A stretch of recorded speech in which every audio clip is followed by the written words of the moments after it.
Donc, Cyril connaît bien Utopia, pour y être investi, s'y être investi, de longues années, notamment, aux éditions Utopia.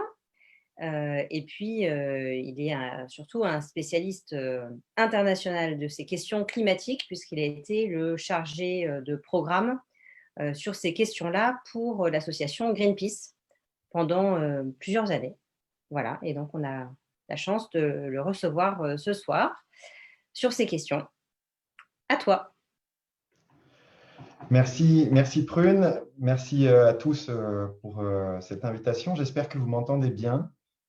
Si je vois, oui, tout est bon, je vois quelques signes, merci. Merci beaucoup pour cette invitation qui me touche beaucoup parce que ça fait effectivement assez longtemps que je suis membre d'Utopia depuis 2008, un petit peu éloigné depuis quelques temps, mais toujours très attaché aux travaux que mène le mouvement, et notamment au sein des partis politiques, mais aussi dans les territoires. Et je suis très heureux de pouvoir présenter un livre édité aux éditions Utopia. Là encore, un projet, une belle maison d'édition qui me tient à cœur, comme tu le signalais. Euh, je vais me présenter très brièvement, mais effectivement, j'ai rejoint Greenpeace en 2011 à la suite de l'accident nucléaire de Fukushima. Ça a été pour moi, à cette époque, très important de m'engager et de me mobiliser. Et Greenpeace offrait à cette époque la possibilité de se positionner sur un sujet aussi important qu'est le nucléaire et les risques nucléaires. Et j'ai rejoint la campagne énergie et climat de Greenpeace d'abord par cet angle-là, la question de l'énergie et des risques provoqués par l'énergie nucléaire en particulier. À l'époque, on parlait des gaz de schiste aussi beaucoup. Et puis petit à petit, du nucléaire, je me suis impliqué de plus en plus sur les campagnes liées au transport, aux véhicules, à l'aéronautique, à l'automobile, et puis aux politiques climatiques internationales et françaises. Entre-temps, j'ai écrit pour Greenpeace un scénario de transition énergétique complet qui permettait de montrer qu'il était possible de sortir du nucléaire et en même temps de réduire quasiment à néant les émissions de gaz à effet de serre, ce qui était un élément important dans le débat public à l'époque en 2013. Avant ça, j'étais ingénieur dans le ferroviaire, et puis encore avant ça, pendant 5 années, et c'est pour ça que j'ai suivi la conférence de Jean-Marie Collin tout à l'heure, qui une nouvelle fois a été brillant sur la question du désarmement et les manières avec lesquelles nous pourrions petit à petit arriver à en finir avec cette terrible arme nucléaire. Un sujet qui me touche à cœur encore, puisque j'ai moi-même travaillé en tant qu'ingénieur dans l'industrie de l'armement et notamment sur le programme nucléaire militaire. Donc, c'est un sujet que je connais bien, d'un côté civil comme de l'autre militaire.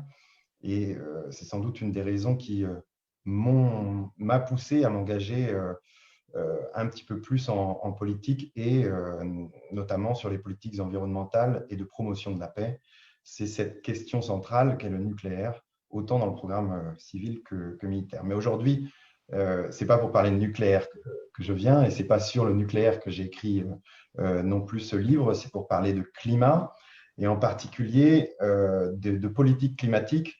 Alors, non pas le livre que j'ai écrit, donc Climat, la démission permanente, ce n'est pas un livre qui va détailler l'ensemble des politiques climatiques, qui va venir faire une critique point par point sur l'ensemble des mesures, sur l'ensemble des lois, sur l'ensemble des dispositifs, même si cela est tout à fait intéressant. C'est d'ailleurs quelque chose que font les organisations non gouvernementales, les associations, notamment le réseau Action Climat, que vous connaissez peut-être, et qui est vraiment un réseau d'experts des politiques climatique et environnementale en général, et qui décrit vraiment avec précision les atouts, mais souvent les inconvénients et les manquements du contenu des politiques climatiques.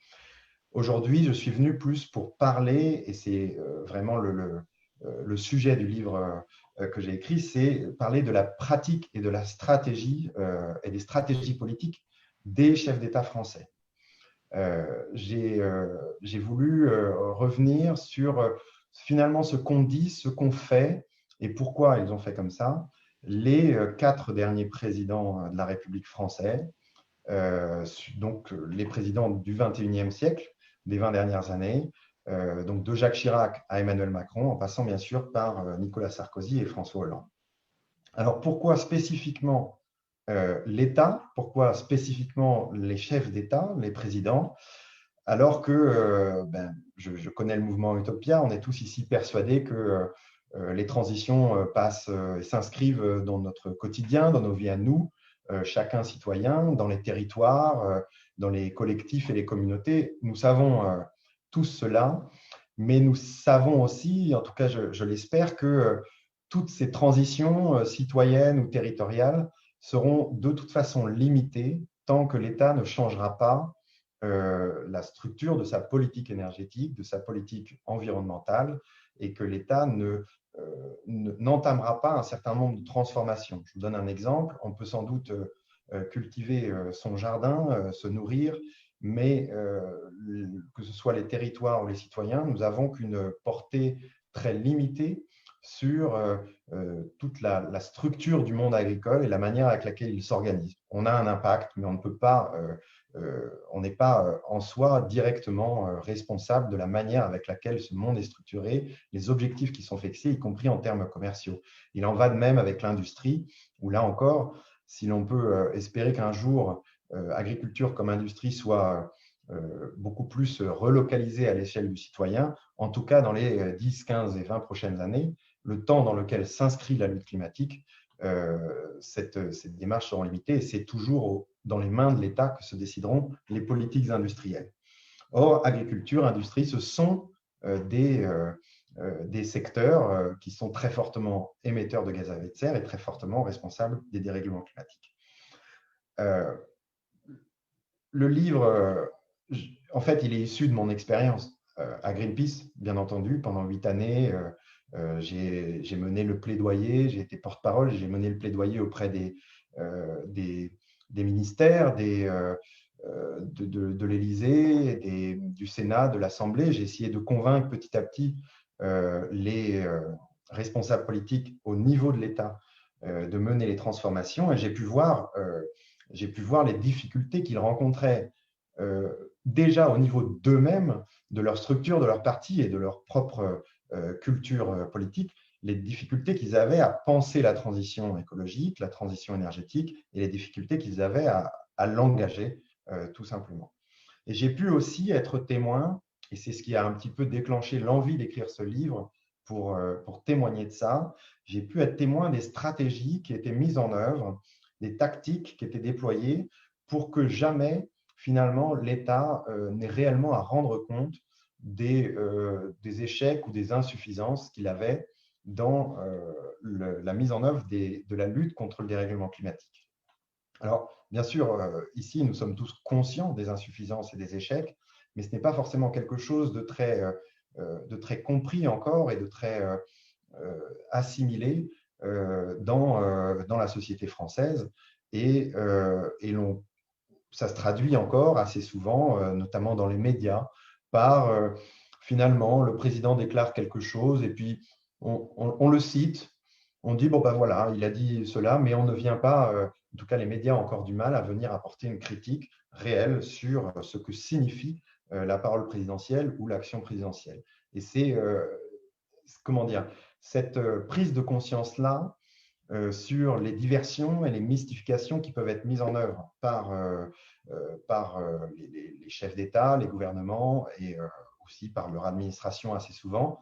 Il m'a semblé important d'en témoigner pour aider dans le débat, je dirais, citoyen et de la société civile, aider à prendre un petit peu le recul nécessaire, à ne plus regarder tout cela dans l'actualité des annonces et des actions apparentes au moins de l'État, mais plus de le remettre en perspective sur le long terme pour constater que chaque annonce, en réalité nouvelle d'un président, s'inscrit quasiment à l'identique dans un héritage du président précédent et du précédent et du précédent. C'est-à-dire que de Jacques Chirac à Emmanuel Macron, en réalité, la parole présidentielle sur le climat est quasi identique et débouche sur quasiment la même inaction.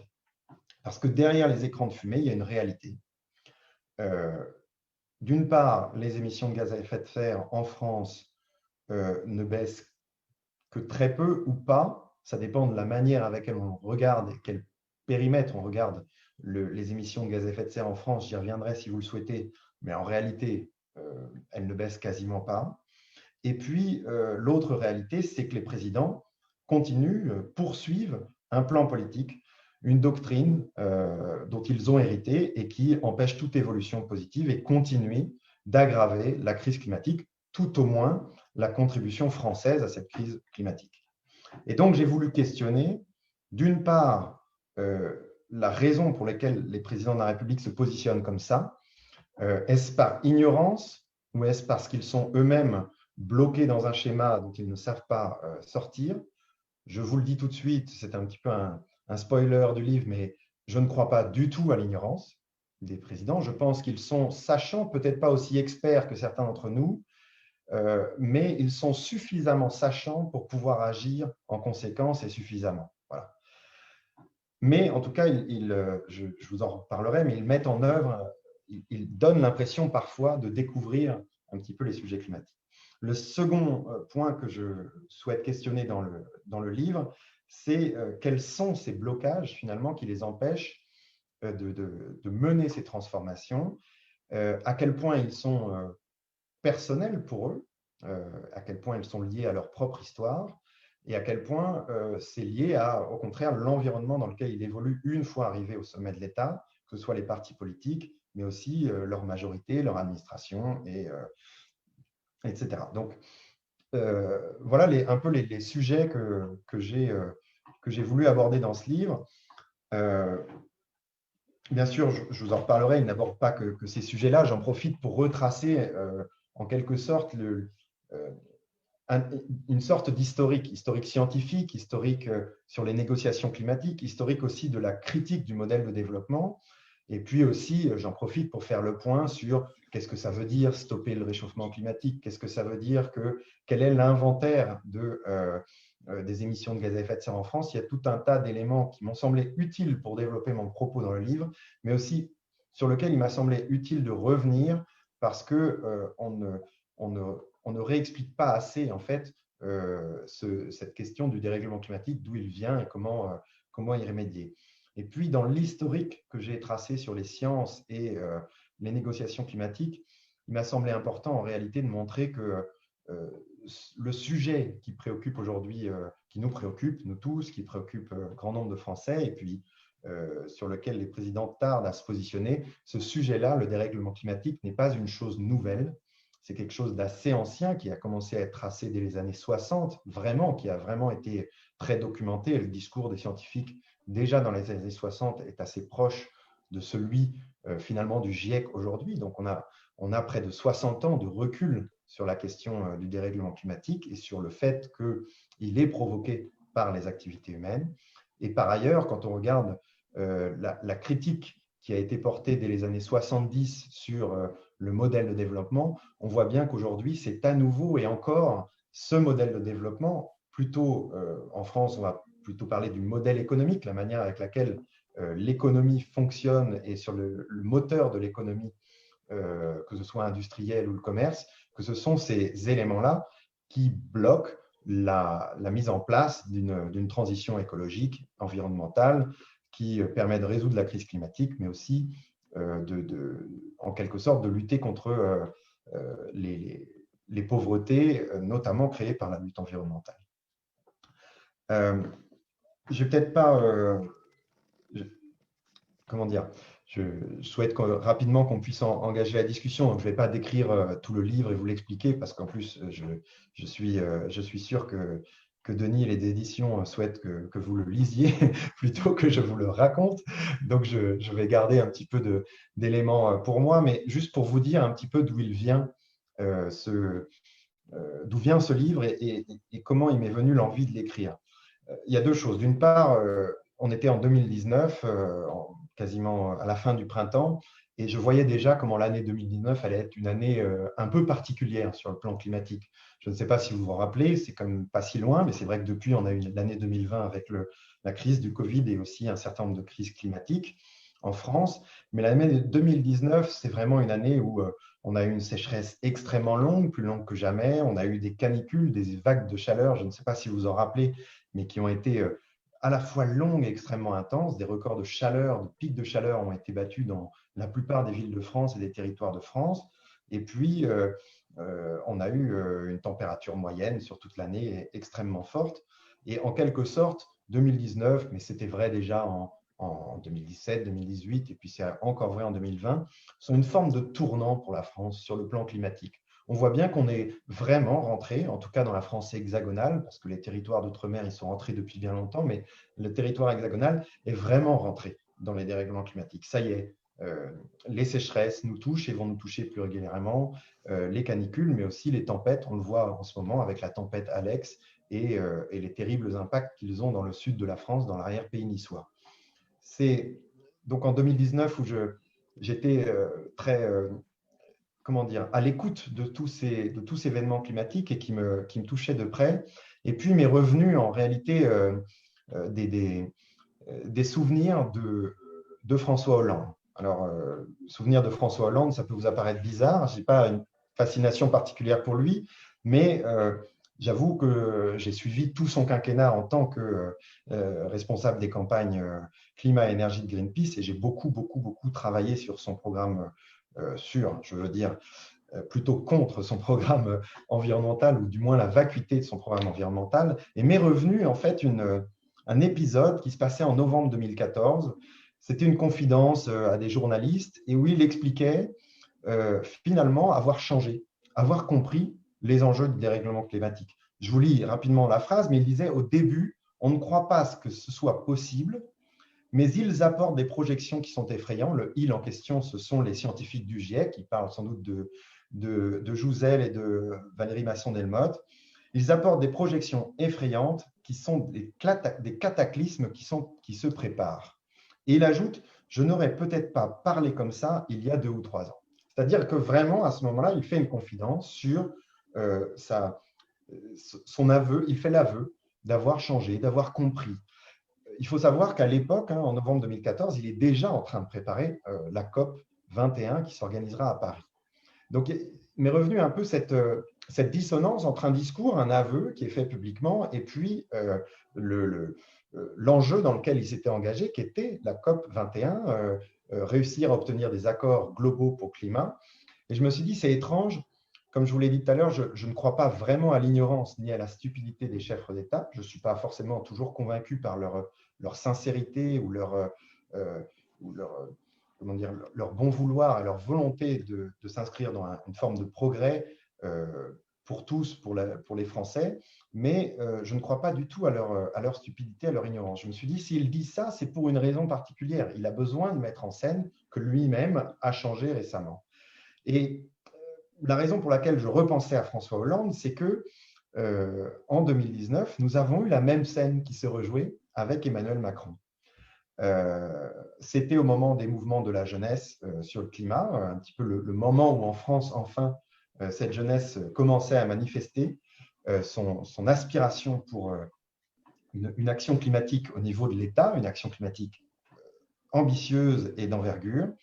Et voilà ce que dit Emmanuel Macron en réponse à ces mouvements. Il dit « J'avais des convictions, j'ai changé d'ailleurs très profondément ces derniers mois, j'ai beaucoup lu, beaucoup appris. » C'est-à-dire qu'à nouveau, lui-même disait « J'ai changé et j'ai compris en fait l'enjeu des dérèglements climatiques. » Et là, je me suis dit, autant, je pense que François Hollande avait un petit peu surpris, peut-être en partie dupé son monde avec son aveu sur son épiphanie climatique en quelque sorte. Autant pour Emmanuel Macron, c'était un peu gros depuis le début de son quinquennat. Il avait tiré la manche de Donald Trump quand il voulait sortir des accords de Paris.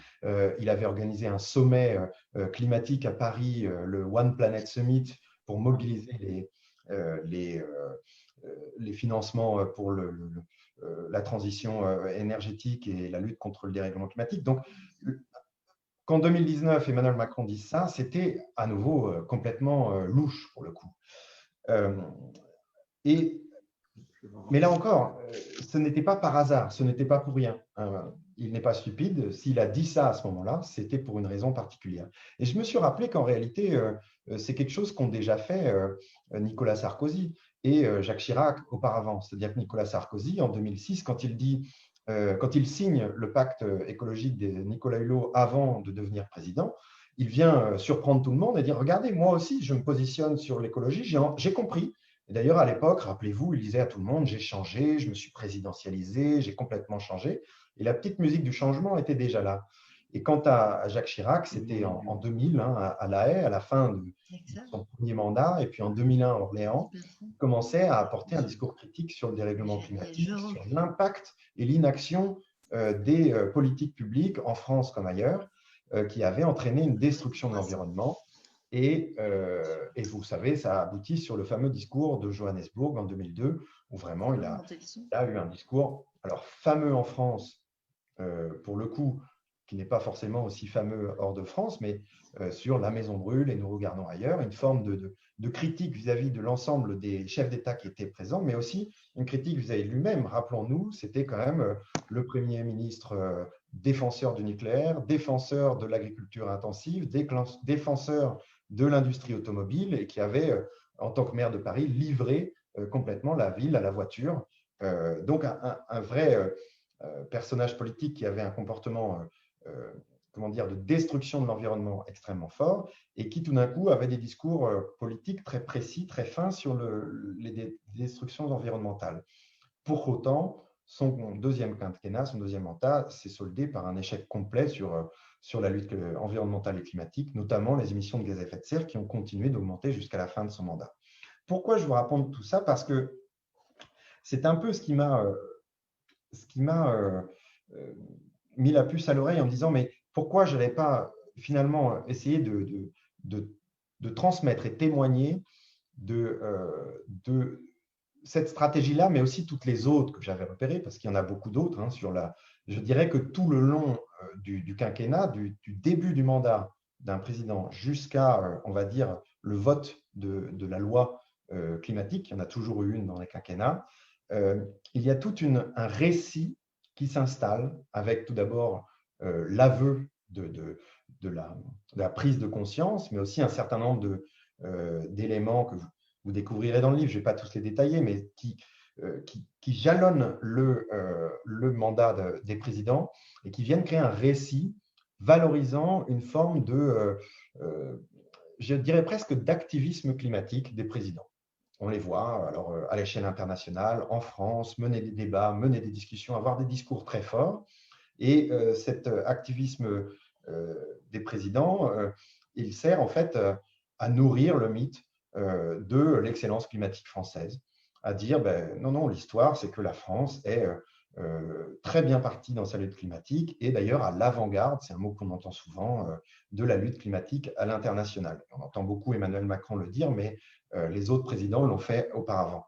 Et d'ailleurs, il n'hésite pas à pointer du doigt les autres pays alentours, le Royaume-Uni, l'Allemagne, la Chine, les États-Unis. Tout le monde est responsable des dérèglements climatiques, sauf la France, et la France est dans une situation parfaite.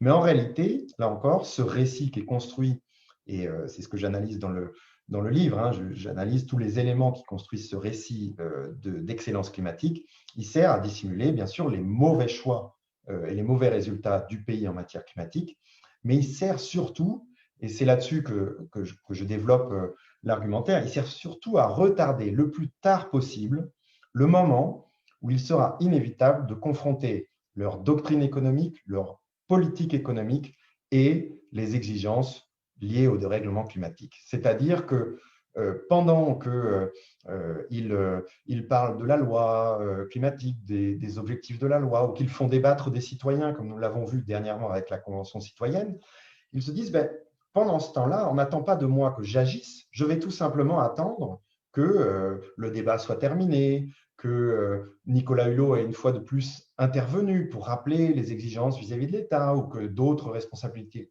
politiques l'aient fait.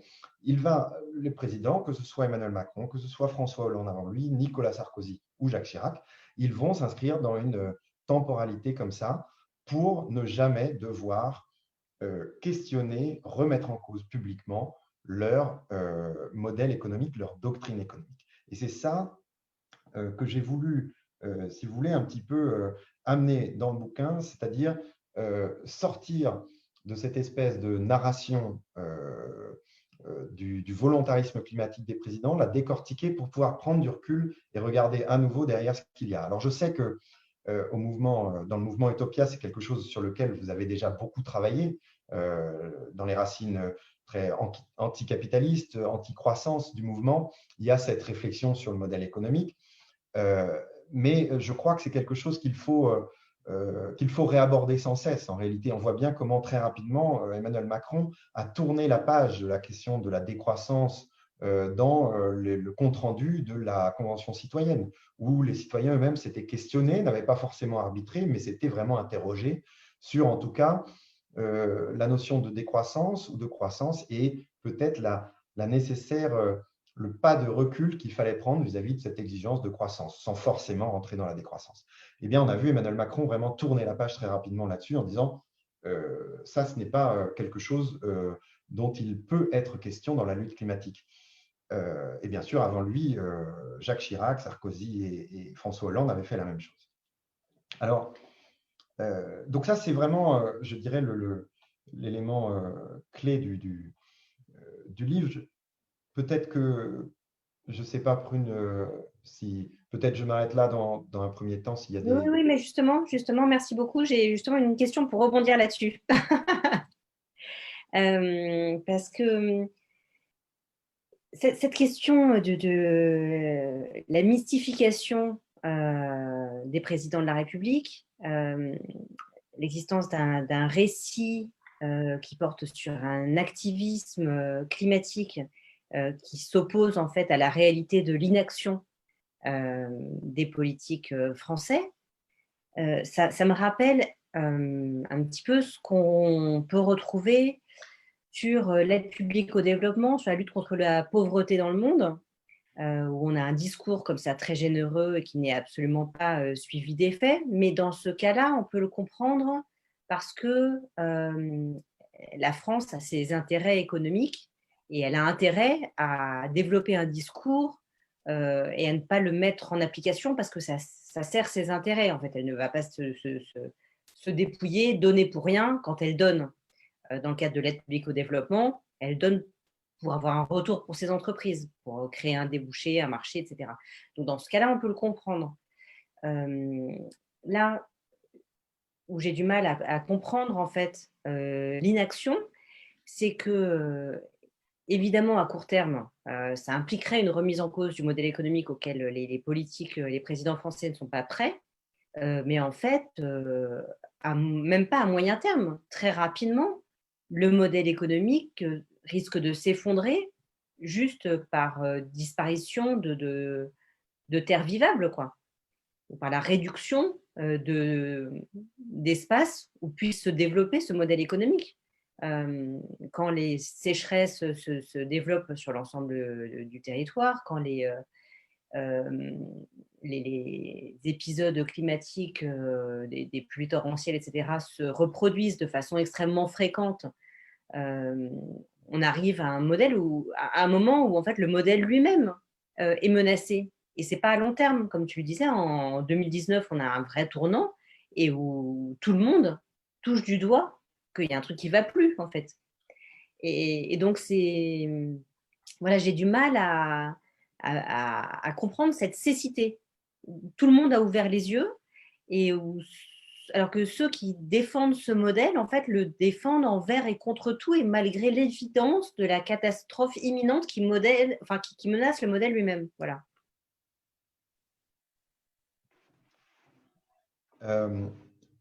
Oui, ben c'est… Alors, bon, je connais moins la dimension que tu mentionnais sur les politiques d'aide au développement, mais je comprends la comparaison que tu y vois, que tu fais. Ce que je vois, moi, et ce que j'ai vu, c'est que déjà, les présidents sont absolument tétanisés par le court terme. Ça, c'est quelque chose de clair.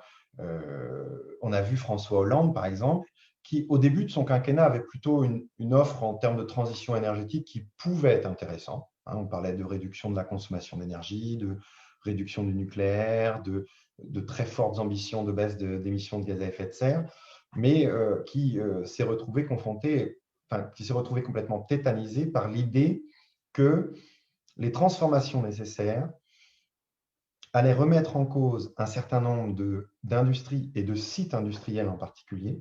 On voit fermer des centrales à charbon, par exemple. On en parle depuis Sarkozy. On est sous Emmanuel Macron et ce n'est toujours pas fait. Donc, c'est quand même quelque chose de très long.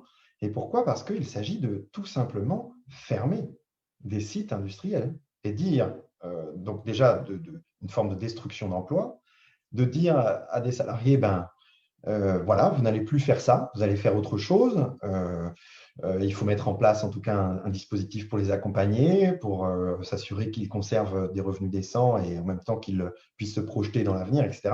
Et ce qu'on a vu par exemple chez François Hollande, c'est qu'il était complètement tétanisé. Il était hors de question de fermer le moindre site industriel. Alors, avoir des politiques publiques qui, par exemple, auraient un peu trop contraint l'industrie automobile, non plus, parce que ça aurait peut-être conduit à des destructions d'emplois, à des fermetures d'un site industriel. Et si vous voulez, c'est ça la chose, c'est qu'il y a un moment, il faut accepter que la transition, c'est transformer un certain nombre d'objets industriels, de sites industriels, d'outils industriels. C'est aussi renoncer à d'autres. Et par exemple, les raffineries, oui, dans 30 ans, on espère vraiment tous qu'il n'y en aura plus une, ni en France, ni ailleurs. Ce sont des sites qui vont fermer. Et ça, ce renoncement à un certain nombre d'activités industrielles et de sites industriels, plus l'accompagnement de la transformation, c'est quelque chose qui n'est pas du tout ancré dans leur héritage politique, dans leur doctrine politique. Ils sont, pour reprendre sans doute des termes que vous connaissez à Utopia, ils sont dans une vision très productiviste. On produit de plus en plus, et quand on produit de plus en plus, on vend de plus en plus, et c'est comme ça que fonctionne l'économie.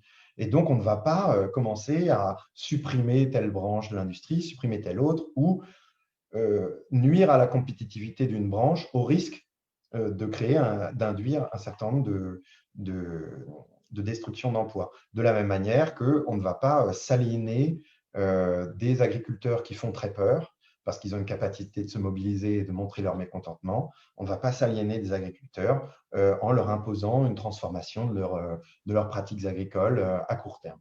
Donc, c'est vraiment là où je crois qu'il y a un blocage gigantesque, c'est vraiment dans une culture économique, dans une doctrine qui est vraiment foncièrement la même entre chacun des présidents. Il y a des choses qui évoluent d'un président à la marge, mais enfin, dans l'ensemble, ils ont la même vision sur ce qu'est le moteur de l'économie. C'est une consommation avant tout. On consomme, on consomme, on consomme et beaucoup. Et Bruno Le Maire l'a rappelé il y a quelques jours à la sortie du confinement avec cette injonction faite aux Français consommer, consommer, qui venait tout de suite contredire ce que, par exemple, la Convention citoyenne avait dit, c'est-à-dire il faut consommer de manière plus simple, peut-être moins, des objets un petit peu mieux créés. Mais avant toute chose, il était important pour Bruno Le Maire de dire il faut consommer, consommer, consommer. Et l'autre moteur, c'est la production industrielle, c'est-à-dire qu'il faut produire, il faut que la France produise pour pouvoir vendre en France, à l'étranger. Et ça, les transitions environnementales, pour lutter contre les dérèglements climatiques, mais comme la destruction de biodiversité ou comme les autres pollutions, c'est quelque chose qui vient vraiment mettre un coup d'arrêt temporaire à un certain nombre d'activités économiques et qui a sans doute, dans un premier temps, un impact assez négatif sur l'économie, en tout cas telle qu'elle est mesurée aujourd'hui. Moi, je ne discute pas de est-ce qu'il faut décroître sur le long terme, est-ce qu'il faut s'opposer au capitalisme. J'ai mon idée personnelle là-dessus, mais je ne crois pas que ce soit entièrement nécessaire pour se poser la question de la nécessité de changer le modèle économique. Ouais. Bon, moi, je suis assez pessimiste parce qu'en t'entendant, je me dis que c'est vraiment une façon de défendre l'existant qui est attachée à l'exercice du pouvoir, en fait. et à la crainte de contestation sociale ou de mouvements de réaction qui surgiraient si les décisions un peu difficiles étaient prises. Et j'imaginais un gouvernement un peu de gauche radicale prendre le pouvoir. Et je me disais, mais en fait, ce serait comme avec Mitterrand, on aurait le tournant de la rigueur 6 mois, 1 an, 18 mois plus tard. Et, où on se dirait, mais non, en fait, on ne peut pas faire autrement, il n'y a pas d'alternative. On ne peut pas mettre en œuvre une vraie politique de transition énergétique parce que le coût est trop élevé, parce que l'environnement intellectuel dans le monde entier, c'est ça, c'est de dépendre de ce modèle-là. Et je ne suis pas très claire, mais en fait, voilà, du coup, je suis vraiment enfin, pas optimiste du tout. Je ne vois pas comment on pourrait s'en sortir, même si une minorité un peu volontariste et vraiment radicale, écolo, de gauche prenait le pouvoir. J'ai peur que ça, enfin, voilà, que ça dure pas et qu'ils se sentent obligés de revenir à la raison et de défendre l'existant finalement. Alors, oui, alors c'est de toute façon, enfin, je pense qu'on vit tous des moments parfois difficiles à titre personnel quand on se concentre sur les questions environnementales et le climat en particulier. Moi, je suis quelqu'un de très optimiste. Alors, je vais essayer de te, de te transférer ça et de le transférer à nos amis, mais je sais que si vous êtes tous aussi engagés dans le mouvement Utopia, c'est aussi pour construire cette vision qui permet de retrouver un optimisme et un désir de se projeter à l'avenir et de trouver les moyens, les équilibres nouveaux qui, à mon avis, vont apparaître de toute façon, parce que comme tu le dis, le changement climatique, la destruction de biodiversité, elle est là aujourd'hui dans notre quotidien, elle nous implique de plus en plus et elle est aujourd'hui quelque chose que non plus quelques-uns pensent et structurent, mais qui est quelque chose que nous vivons dans notre quotidien. Pour un certain nombre de gens, en tout cas en France régulièrement, dans les pays du monde tout le temps, dans certains pays, et c'est quelque chose qui nous amène forcément à nous dire il faut nous adapter, il faut comment on va faire, comment on va restructurer, comment on va vivre à l'avenir, et qui invite en tout cas à ce questionnement permanent. Là où moi je suis assez optimiste par rapport à, c'est que je crois vraiment qu'on est à l'heure de la rupture avec cet héritage doctrinal, je dirais, autant du socialisme que du gaullisme. En fait, je pense que et presque Emmanuel Macron avait dit qu'il l'incarnerait, il ne l'incarne pas, mais en tout cas, il a quelque part fait une forme d'évacuation de tout un tas en tout cas de structures politiques, c'est le cas pour le Parti socialiste, d'un certain nombre d'élus qui tenaient on va dire, qui tenaient les murs à l'Assemblée nationale, dans les gouvernements, dans le Sénat, ce n'est pas encore effectué, mais en tout cas, il y a une forme de renouvellement et il y a une forme d'expression citoyenne de plus en plus forte des demandes, des exigences. On le voit notamment, par exemple, avec la question de la maltraitance animale, un sujet qui n'existait, en tout cas publiquement, pas du tout il y a 5, 6, 7 ans. Ça existait réellement dans les milieux militants, mais publiquement, c'était complètement inimaginable d'avoir ces discussions-là. Et aujourd'hui, on voit bien que c'est quelque chose qui commence franchement à émerger et sur lequel on pressent des avancées de plus en plus rapides. De la même manière, le végétarisme était quelque chose de complètement tabou et pas du tout discutable et discuté. Et aujourd'hui, on se rend compte que de plus en plus de territoires, mais aussi à l'échelle nationale, se discutent le fait d'introduire petit à petit des repas végétariens dans l'alimentation. Donc, il y a des choses qui évoluent, il y a des cultures individuelles qui évoluent et une forme de renouvellement au sein de l'État qui est certes pas encore très réjouissant, mais qui peut en tout cas continuer et s'avancer. Moi, je ne crois pas non plus que ce sont des partis en place tels qu'ils existent aujourd'hui, que ce soit les Verts, que ce soit les partis de la France insoumise. Ce ne sont pas ni ce qui reste du PS aux générations, qui sont encore des héritiers malgré tout de ces cultures politiques. Je ne pense pas que c'est de là que va venir vraiment le changement, mais je crois qu'au sein des citoyens, il y a vraiment de plus en plus de gens qui, quelque part, s'y verraient et avec une autre manière de faire. Et je pense que la première des choses sur lesquelles une politique, des initiatives politiques locales ou nationales vont émerger, c'est d'abord sur le contrat, c'est-à-dire sur le fait de bien expliquer que ce qui va être fait ne va pas être drôle, ne va pas être facile, va parfois même être très douloureux, sera accompagné par des politiques publiques, mais par contre aura lieu. Voilà. Parce que c'est nécessaire, parce qu'on ne peut pas y couper, parce que c'est quelque chose qui, quand on est en train de vivre les dérèglements climatiques, est urgent et est à mener. Et je crois que c'est un des premiers points, et c'est là où, dans le livre, je conclue un petit peu là-dessus. C'est là où nous, les citoyens, tout ce que nous sommes, et nous, à Utopia, bien sûr, nous le sommes depuis longtemps, mais c'est aussi à nous de porter la bonne parole et un peu de prêcher auprès des autres citoyens, de nos voisins, de nos familles, etc. C'est de dire, mais on a un rôle à jouer aussi alors, dans nos transitions personnelles à notre niveau, mais aussi d'exigence vis-à-vis des élus nationaux en particulier. On a quand même sur notre territoire des députés, des sénateurs, des maires de grandes villes. On a aussi des préfectures hein, qui sont vraiment l'administration, en tout cas, qui est chargée de mettre en œuvre les directives de l'État, et on ne leur parle pas. Ils viennent nous voir sur les marchés, on leur serre la pince, mais on ne leur dit pas quand est-ce que vous allez faire ça, et ça c'en est où, et pourquoi il a dit ça alors que c'est faux, et pourquoi. Le fait de ne pas remonter aux élus nos exigences et nos aspirations, pas nous en tant que militants politiques, pas nous ceux qui savons, ceux qui sont militants dans les associations, mais l'ensemble des Français, je crois que retrouver cette discussion un peu plus fréquente ferait beaucoup de bien aux élus et notamment leur permettrait d'avoir une pression un petit peu positive, sans violence, sans agressivité, mais une permanence dans cette exigence d'une action climatique d'ampleur. Et je pense que c'est l'absence de cette discussion entre les citoyens et les élus nationaux, c'est ce qui permet justement aux chefs d'État d'aller, ce qu'on appelle en anglais, faire du cherry picking, d'aller cueillir une cerise ici pour dire oui, mais des gens sont contre qu'on détruise telle entreprise, oui, mais des gens sont opposés à la taxe, oui, mais des gens…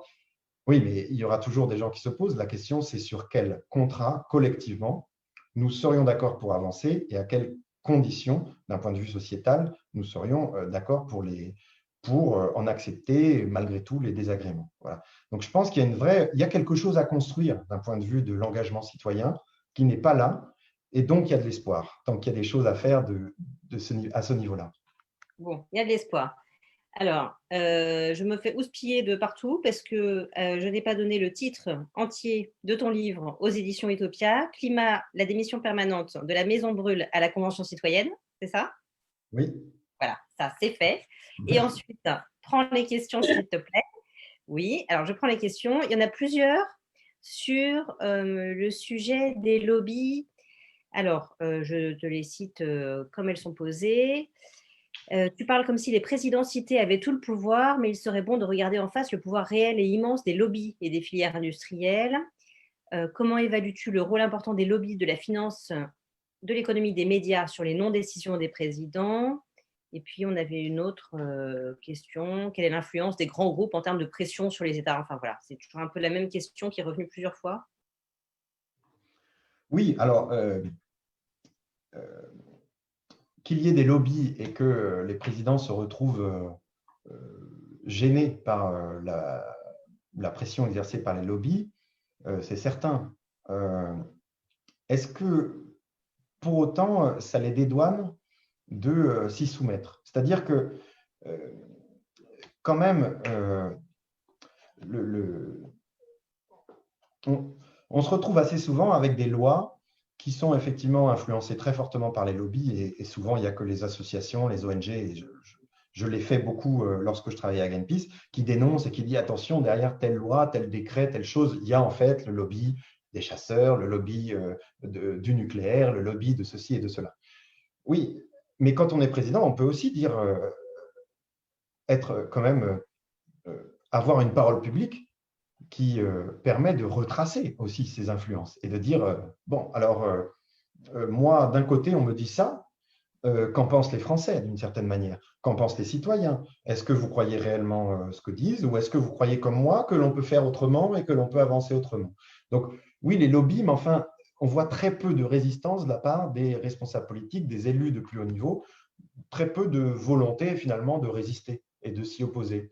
Quelque part, le témoignage qu'avait fait Nicolas Hulot est très intéressant. Moi, je l'ai trouvé, vous vous rappelez, quand il est sorti du gouvernement, il avait claqué la porte en disant « Ah, mais il y a ces affreux lobbies ». J'étais un petit peu agacé par la naïveté de ce constat, c'est-à-dire qu'en y allant, il aurait dû le savoir, puisque nous le savions tous. C'est notoire. Donc, je dirais, il y a là encore une espèce de mise en scène. Ah bon, les lobbies, bah mince, j'ai dû plier devant les lobbies. Mais il n'y a jamais le retour qui est fait aux Français, aux électeurs, pour dire, il y a effectivement, parce que le lobby, c'est rien de grave en soi qu'une entreprise, un groupe dise, nous, on préfère ceci, on préfère cela. Il n'y a rien de mal. Ce qu'il y a de mal, c'est quand c'est non dit, quand c'est tu, quand c'est derrière les portes. C'est là où, quelque part, le jeu est biaisé. Et c'est à la charge des présidents et des gouvernants de venir faire le témoignage des discussions qu'il y a et des enjeux qu'il y a, y compris de la part d'un certain nombre de groupes industriels. Ça, c'est le premier point. Le deuxième, c'est qu'il ne faut pas oublier que l'État a souvent une participation en termes d'actionnaires au sein de ces lobbies même. Moi, c'est un sujet que je connais bien, le nucléaire, par exemple. L'État est l'actionnaire principal du principal lobby du nucléaire, c'est-à-dire EDF. Alors, qu'on ne vienne pas me dire que l'État est incapable d'agir à cause du lobby dont il est lui-même l'actionnaire. Et c'est la même chose, l'État est actionnaire chez Renault, chez Peugeot, c'est tout un tas de grands groupes, pas forcément majoritairement, mais ils ont en tout cas un certain pouvoir dans la définition des politiques industrielles de ces grands groupes-là. Donc, il y a quelque chose de cet ordre-là. Et le dernier point, qui est toujours pour répondre sur les lobbies, parce qu'en France, en tout cas sur l'énergie, il est structuré avec une composante assez particulière qui est très française, qu'on ne voit pas forcément, en tout cas dans les autres pays européens, c'est qu'il y a une perméabilité entre les responsables des entreprises de l'énergie et l'administration française. Et cette perméabilité, elle se retrouve par la présence, la surreprésentation des grands corps d'État, que sont le corps des mines, le corps des ponts, en particulier, et qui sont vraiment des familles, je dirais, de pensée, des familles qui se réunissent sur une doctrine du développement économique par l'industrie, par l'extraction pétrolière, par l'utilisation massive d'énergie. Et ce sont ces gens-là qui sont tantôt à l'administration, à un moment de leur carrière, tantôt à la tête d'une des grandes entreprises françaises du secteur automobile, de l'aviation, de l'aéronautique ou de l'énergie. Et donc là encore, parler de lobby et parfois même qui se retrouvent membres du gouvernement ou, et c'était le cas il y a bien longtemps sous De Gaulle, qui était même ministre en fait, au Premier ministre, c'était le cas de Mesmer. Donc il y a quand même là encore une certaine comment dire, naïveté à penser que le chef d'État et l'État n'a pas la main quand même sur ce que font les lobbies. Voilà. Oui, l'État et le lobby, plutôt que les lobbies sont extérieurs à l'État, en fait. Oui. Voilà, le lobby est dans l'État, en tout cas. Une partie du lobby, il ne faut pas tout résumer à ça, mais il y a vraiment un lien très, très fort, en général, entre ceux qui ont le pouvoir au niveau de l'État et ceux qui sont le lobby. Alors, une autre question. Je mets la question de Geneviève et la mienne. Qu'est-ce qui fera la bascule? Les partis politiques, les citoyens engagés ou militants, les consommateurs ou, je rajoute mon morceau, l'action juridique? Parce qu'on en est où de l'affaire du siècle? Le recours déposé en mars 2019 avec notamment Greenpeace, enfin par notamment Greenpeace auprès du tribunal administratif de Paris. Je crois qu'il y a eu un mémoire en défense qui a été produit par l'État. Et voilà, on en est où? Qu'est-ce qui fera la bascule? Alors, avant de répondre sur ce que sera la bascule en termes d'outils, en tout cas, ce qui provoquera la bascule, et ce qui est en train, à mon avis, de la provoquer, c'est le dérèglement climatique lui-même. C'est-à-dire que ce présent dans lequel il s'inscrit désormais et il se décline J'ai encore vu il y a quelques instants la destruction d'infrastructures, de ponts voilà, dans l'arrière-pays niçois, dans un petit village que je connais bien, à Saint-Martin-de-Vésubie. C'est des choses qui marquent, c'est-à-dire que c'est des choses qui marquent un territoire sur le long terme. Rappelez-vous des territoires dévastés par la tempête Xynthia, rappelez-vous de la tempête de 1999 dans les Landes qui est encore assez présente. On avait failli évacuer la centrale nucléaire du Bugey à l'époque. C'est des choses qui marquent et leur répétition de manière de plus en plus fréquente, de manière de plus en plus intense, fait que la discussion autour du dérèglement climatique ne va jamais cesser. Voilà. Alors aujourd'hui, on est un peu pris par la crise temporaire sanitaire du Covid, mais très rapidement, la réalité climatique va se rappeler à nous parce qu'on aura à la gérer. Et quelles que soient les autres crises économiques, sanitaires ou je ne sais quoi, crises passagères, la transformation générale de nos territoires et de nos vies par les dérèglements climatiques va devenir de plus en plus prégnant et de plus en plus insistant, à tel point que, effectivement, il va y avoir des bascules.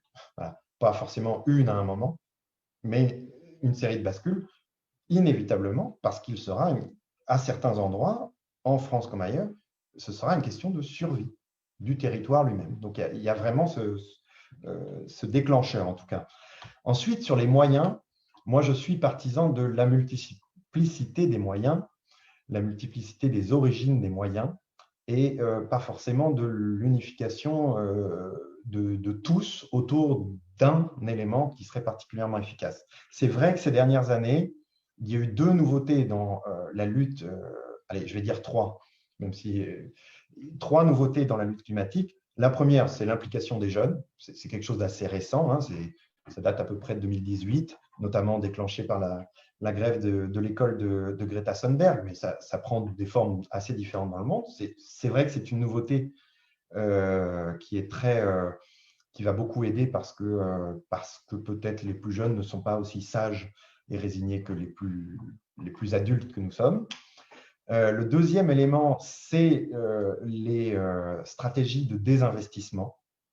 Et j'entendais Jean-Marie Collin en parler tout à l'heure sur le nucléaire militaire, et c'est très juste sur beaucoup d'autres luttes environnementales, et notamment le dérèglement climatique, le name and shame, c'est-à-dire dire « Ah, vous êtes dans telle boîte d'assurance, dans telle banque, chez tel machin, savez-vous qu'ils financent les centrales à charbon, les automobiles les plus polluantes, l'aviation, qu'ils financent en réalité le dérèglement climatique ?» J'en parle dans mon livre, je le rappelle, l'étude publiée par Oxfam et les Amis de la Terre l'an dernier, qui montrait que la finance française émet autant de gaz à effet de serre que l'Inde, le pays entier. Voilà. Donc, c'est marquant, en fait. Et ça, de dénoncer ces choses-là et de pousser ces entreprises à désinvestir des programmes les plus climaticides, donc les plus émetteurs de carbone, c'est quelque chose d'assez récent, mais qui a très bien fonctionné. Et des pays comme la Norvège, comme la ville de New York, un certain nombre de villes, de territoires et d'États ont commencé à se dire on enlève nos investissements dans les projets les plus climaticides, et ça permet de couper le flux de financement de tous ces projets. Donc, vraiment, c'est quelque chose d'intéressant et de performant. Le troisième, c'est celui que tu mentionnais, c'est-à-dire c'est le juridique qui, quelque part, là encore, est assez nouveau. Il permet surtout, pour l'instant, on ne peut pas vraiment dire qu'il y ait des… Alors, il y a des démarches juridiques qui ont abouti, pas en France, mais en tout cas sur le climat, mais par exemple aux Pays-Bas, où les Pays-Bas ont été condamnés et doivent désormais… condamnés par la justice de leur propre pays d'ailleurs, doivent désormais mettre en œuvre et accélérer leur plan de lutte contre les dérèglements climatiques. En France, il est quand même assez peu probable que les démarches juridiques aboutissent en termes de sanctions de l'État. Par contre, ces démarches juridiques,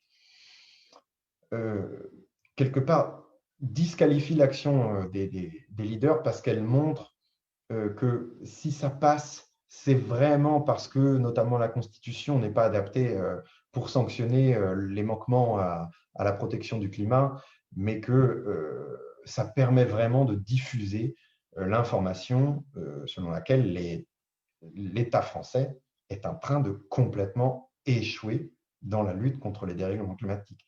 Et cette démarche juridique, parce qu'elle est nouvelle, mais parce qu'aussi elle rétablit un rapport de force avec l'État, intéresse beaucoup les médias, ils en parlent beaucoup, mais intéresse aussi les Français, parce que derrière cette démarche juridique, il y a aussi la volonté d'une réparation, en quelque sorte, de créer une justice à nouveau. Et je crois qu'un certain nombre de gens sont quand même attachés à cette notion de justice et à l'envie de se dire, s'ils n'agissent pas bien, il faut qu'il y ait une sanction.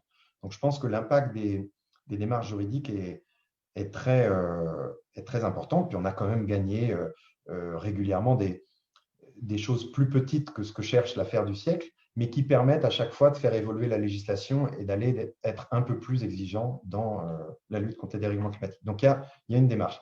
Mais la dernière bascule que je vois, et qui est, à mon avis, pas encore vraiment là, c'est vraiment celle de la réaction assez spontanée et naturelle et pas forcément organisée qu'auront les citoyens à cette bascule climatique réelle qui est en train de se produire et qui va créer des situations difficiles à vivre et vis-à-vis desquelles les citoyens vont spontanément réagir et se mobiliser. Merci. Alors, je te pose une question de Denis, qui tient beaucoup à sa question. Voilà, j'ai beaucoup de pression. C'est très dur de faire ce travail ce soir. C'est vraiment beaucoup de pression pour un vendredi soir, les petits amis. Question de Denis Vichra. Alors, j'en ai eu 4 depuis, donc elle a redisparu. Elle est là. Que penses-tu de l'hypothèse qui dit que la France ne pourrait mener la transition écologique car les banques sont trop engagées dans les énergies fossiles? Cela nous mènerait à la faillite et dans ce cas, l'État devrait venir en renfort. Alors, c'est vrai pour la France, c'est vrai pour tous les pays, pour beaucoup d'entreprises. Par exemple, Engie, anciennement GDF, a essayé de vendre le plus rapidement possible ses centrales à charbon, souvent pour une bouchée de pain. Ça ne vaut plus rien, en fait, sur le marché. Vendre une centrale à charbon en Europe, plus personne ne veut l'acheter parce que plus personne ne croit dans la capacité à la faire fonctionner sur le long terme. Et une entreprise comme Engie, ça la met en grande difficulté financière, ça réduit ses marges de manœuvre et c'est quelque chose de compliqué. En Allemagne, la fermeture des centrales nucléaires a été très fragilisante pour des entreprises comme RWE, pour E.ON, qui en avaient beaucoup et qui, du jour au lendemain, se sont retrouvés avec un outil industriel qui valait zéro et qui n'avait plus que des coûts, la gestion des déchets. Voilà. Et là encore, il a fallu que l'État allemand mette la main à la poche. Et il en va de même pour les centrales à charbon en Allemagne qui vont progressivement se fermer jusqu'en 2038. Et là encore, bien entendu que un certain nombre d'entreprises sont en difficulté, un certain nombre de territoires aussi, tous ceux qui vivent autour de ces centrales, de ces mines de charbon, et qui vont voir leurs revenus locaux disparaître. Donc oui, il y a un effet de lock-in, de verrouillage, dans les infrastructures fossiles. C'est aussi tout ce qui est aéroport. Aujourd'hui, on voit l'industrie aéronautique qui vient de enfin se rendre compte qu'il y avait beaucoup trop d'avions, que c'était en décalage complet avec la lutte climatique et environnementale et que non, cette industrie n'allait pas pouvoir poursuivre son petit bonhomme de chemin avec un doublement des déplacements en avion et du nombre d'avions d'ici 2035, que ça n'allait pas se passer comme ça. Et on voit bien que l'entreprise est elle-même en train de… Airbus, pour la citer, mais aussi Air France et d'autres sont en train de s'écrouler. Donc oui, il y a de toute façon, c'est ce dont je parlais au tout début, c'est-à-dire qu'il y avait longtemps le sentiment de too big to fail pour ces entreprises, trop grosses pour échouer, trop grosses pour disparaître.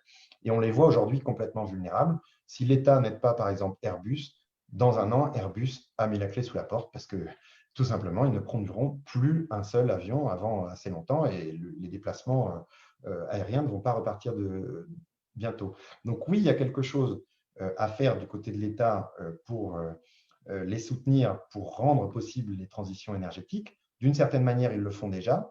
Mais l'autre chose qu'il y a à faire, et c'est un point très important, c'est que l'État doit définir une politique industrielle qui permet, mais aussi qui impose à des entreprises automobiles ou de l'aéronautique ou énergétique de faire autre chose.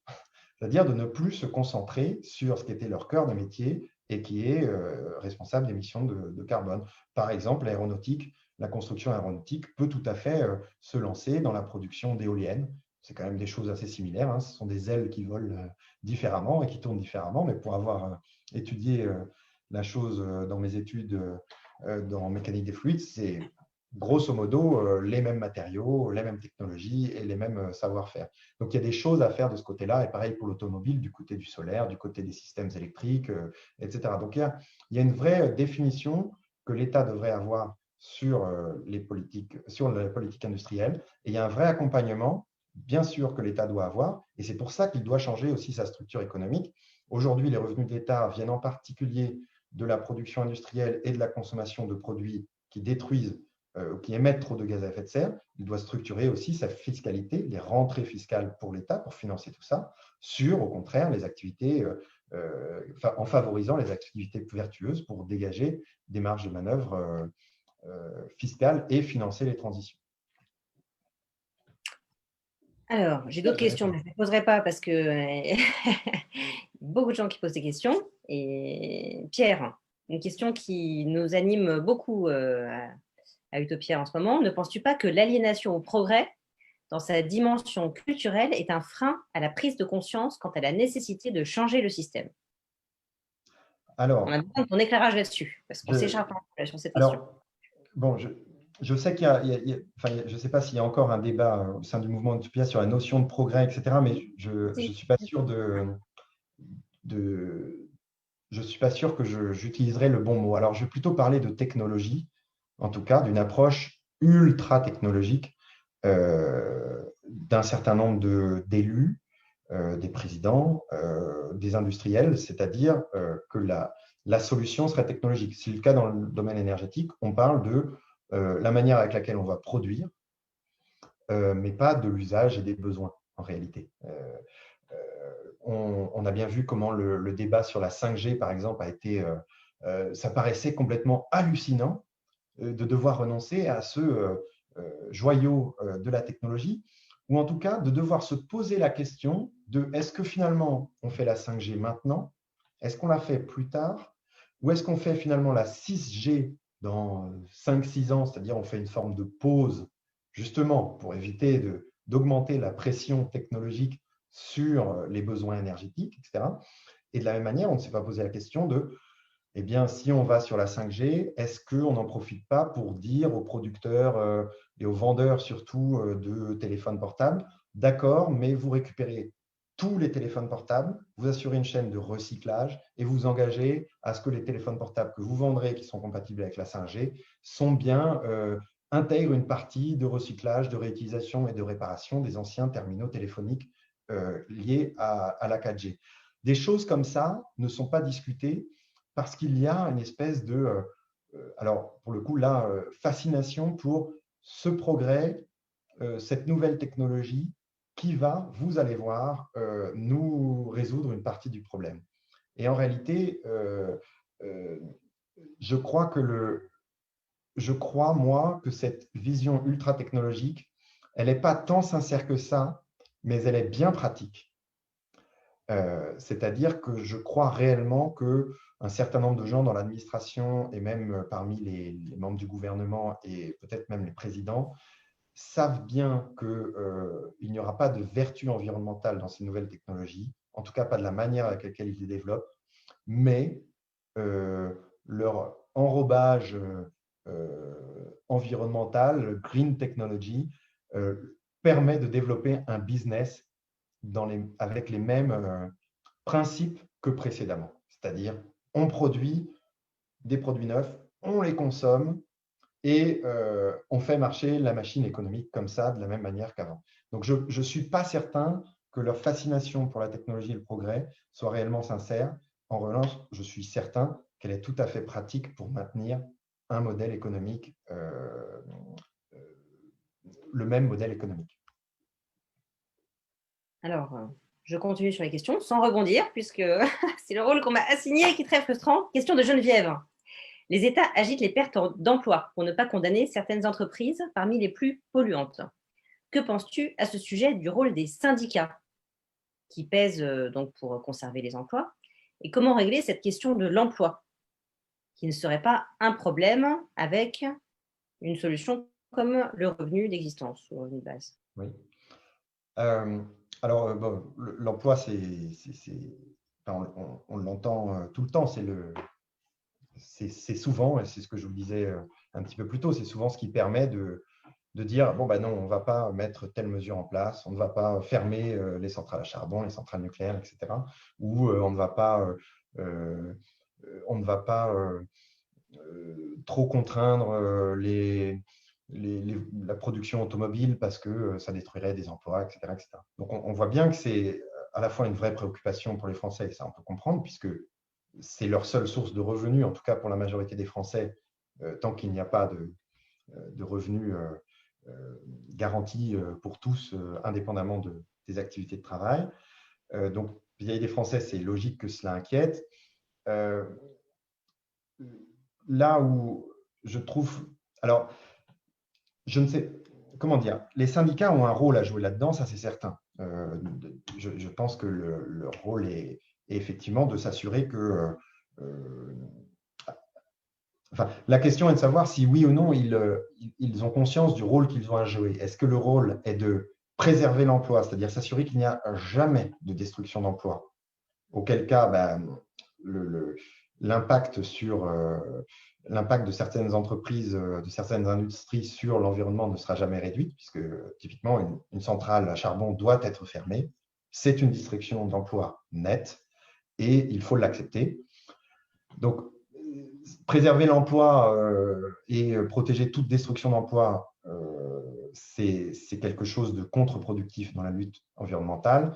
En revanche, s'assurer que chaque salarié, chaque employé, chaque sous-traitant, chaque personne impliquée dans une activité économique au moment de sa disparition se voit offert un parcours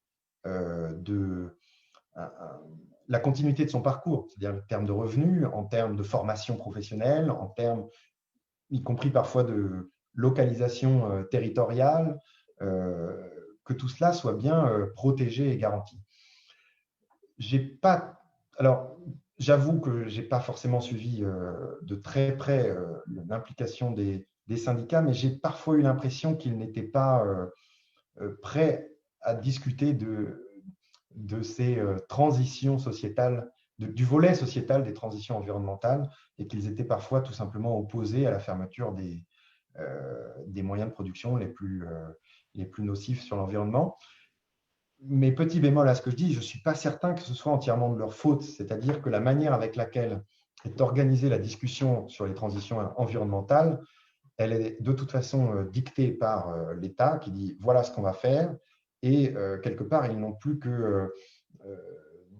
ils n'ont pas énormément, on ne leur offre pas, on ne leur donne pas vraiment de marge de manœuvre pour négocier, pour discuter d'alternatives pour les salariés. C'est-à-dire que soit ils protègent l'usine qu'on va fermer, soit ils n'ont rien en réalité, puisque la discussion sur la dimension sociétale des transitions énergétiques, c'est-à-dire le maintien des revenus, le maintien de la formation professionnelle et la dignité, la protection de la dignité des anciens salariés, toute cette discussion n'est pas organisée par l'État.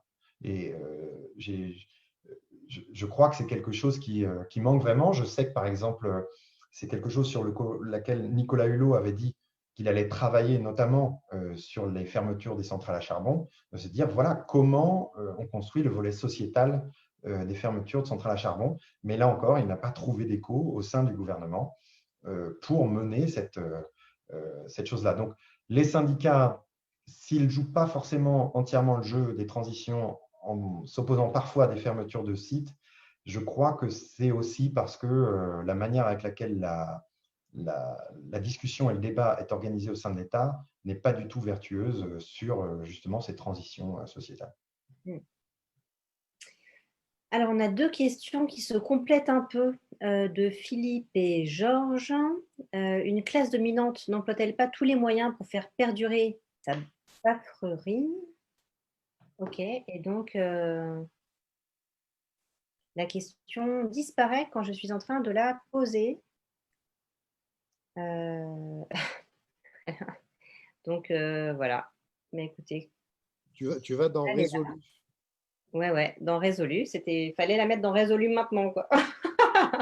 Je l'ai retrouvée. Une classe dominante n'emploie-t-elle pas tous les moyens pour faire perdurer sa bafferie? Les politiques et les médias étant à son service, faut-il les ridiculiser psychologiquement? Et je cherchais celle de Georges, la seconde de Georges, voilà. Les lobbies, la finance, les médias ont conquis la maîtrise totale des pouvoirs par le monopole de l'information. La bascule ne pourra pas se faire sans la reprise des pouvoirs de l'information et de la formation. Pour cela, nous devons utiliser au maximum les réseaux sociaux, les initiatives locales, etc. Qu'en penses-tu? Et je vais citer la question de Franck en même temps, et tu répondras dans l'ordre que tu le souhaites. D'autres pays européens ont-ils fait mieux? Peux-tu comparer l'exemple français et l'exemple allemand et nous détailler un peu le modèle allemand avec la disparition du nucléaire, peut-être la remise en route de centrales à charbon, etc. Alors, sur les deux premières remarques, moi, je suis… enfin, je vais dire quelque chose qui peut paraître paradoxal. Je pense qu'il ne faut pas perdre trop de temps à essayer de ridiculiser ou même convaincre effectivement des gens qui, à la tête de l'État, à la tête des entreprises, ne souhaitent pas faire changer les choses.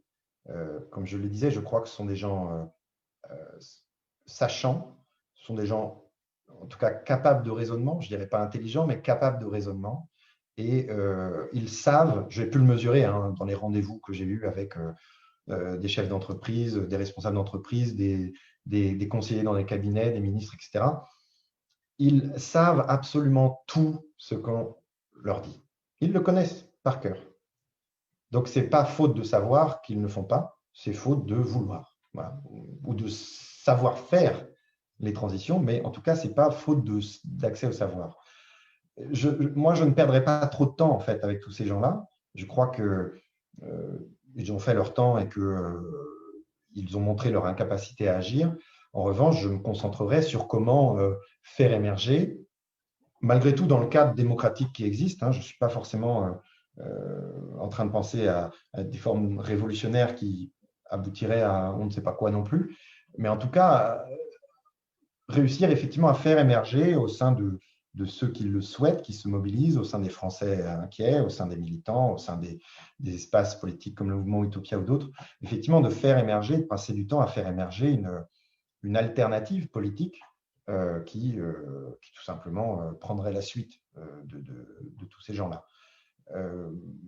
Alors, je dis que ça paraît paradoxal parce que j'ai écrit justement un livre où à certains moments, ces dirigeants apparaissent un peu ridicules.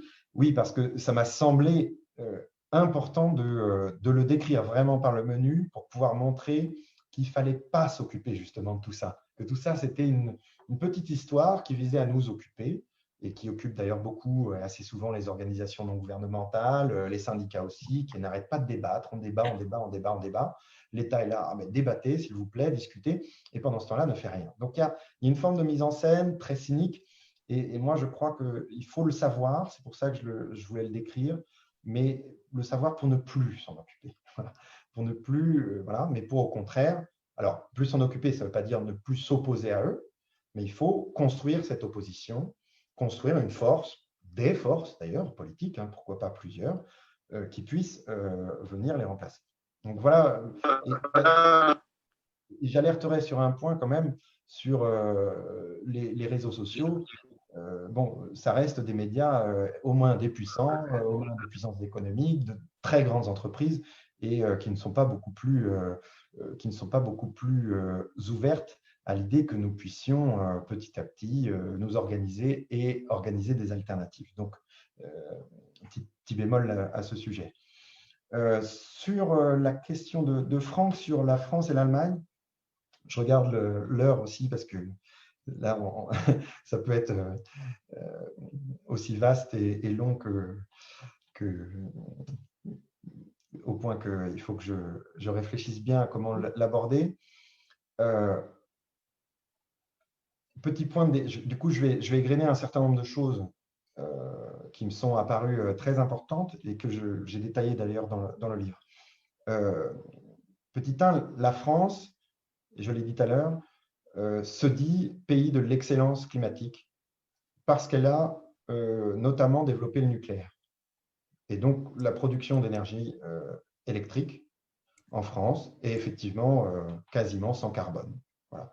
Il y a le nucléaire, il y a les éoliennes, les panneaux solaires, l'hydroélectricité et un tout petit peu de gaz et charbon, mais dans l'ensemble, c'est vrai, la France, un pays où le système électrique n'émet pas de carbone, quasiment pas, en tout cas, très peu. Et donc, fort de ça, la France dit, nous sommes le pays de l'excellence climatique, nous n'émettons en France quasiment pas de gaz à effet de serre, ce qui est faux. Hein. C'est-à-dire que la France émet, chaque Français émet 7 tonnes d'équivalent CO2 par an, ce qui est dans la moyenne du monde. Donc, on émet en moyenne autant que tout le monde, et surtout, c'est 4 à 7 fois trop par rapport à la neutralité carbone. Donc, la France émet beaucoup trop de gaz à effet de serre. Et si on regarde ce que l'on appelle l'empreinte carbone, c'est-à-dire les émissions en France ou à l'étranger, mais liées à la consommation des Français, nous sommes plutôt à 11 tonnes équivalent de CO2, c'est-à-dire 60% de plus que la moyenne des habitants du monde, et entre 7 et 10 fois trop par rapport à ce à quoi nous devons arriver dans une trentaine d'années. Donc la France émet énormément de gaz à effet de serre malgré ce qu'elle dit sur l'excellence climatique et malgré ce qu'elle dit sur son avantage technologique qu'est le nucléaire. Et bien sûr, le nucléaire, c'est un point de désaccord avec l'Allemagne, c'est-à-dire que pour les chefs d'État français, pour l'administration française, pour les gouvernements, la France a fait un crime de lèse-majesté en décidant de sortir du nucléaire. Et depuis, on entend que l'Allemagne a relancé les constructions de centrales à charbon. C'est faux. Ce n'est pas suite à la décision de fermer les réacteurs nucléaires en Allemagne qu'elle a relancé la construction de centrales à charbon. C'est depuis 2005 et 2009. C'est en cette période qu'elle les a décidées, donc bien avant 2011, elle a décision de fermer des réacteurs nucléaires. On entend que depuis, elle émet de plus en plus de gaz à effet de serre. C'est faux. Ces dernières années, en particulier depuis 3 ans, les baisses d'émissions de gaz à effet de serre sont de 35% dans le système électrique et on a une diminution gigantesque de l'utilisation du charbon en Allemagne ces dernières années. Donc, on a utilisé tout un tas de faux arguments pour dire « Regardez l'Allemagne, c'est le contre-exemple et nous, la France, on est les meilleurs. » Alors, c'est vrai que l'Allemagne, elle part de très très haut. Quand les deux Allemagnes se sont réunies à partir de 1989 jusque on va dire à la fin des années 90, cette réunification avec des technologies assez anciennes à l'ouest, assez émettrices de carbone, a fait qu'on est arrivé avec un pays qui émet énormément de gaz à effet de serre et qui a eu beaucoup de difficultés à s'inscrire petit à petit dans la réduction des émissions de gaz à effet de serre. Mais malgré tout, depuis 1990, je vais vous donner 2 chiffres pour vous donner les ordres de grandeur.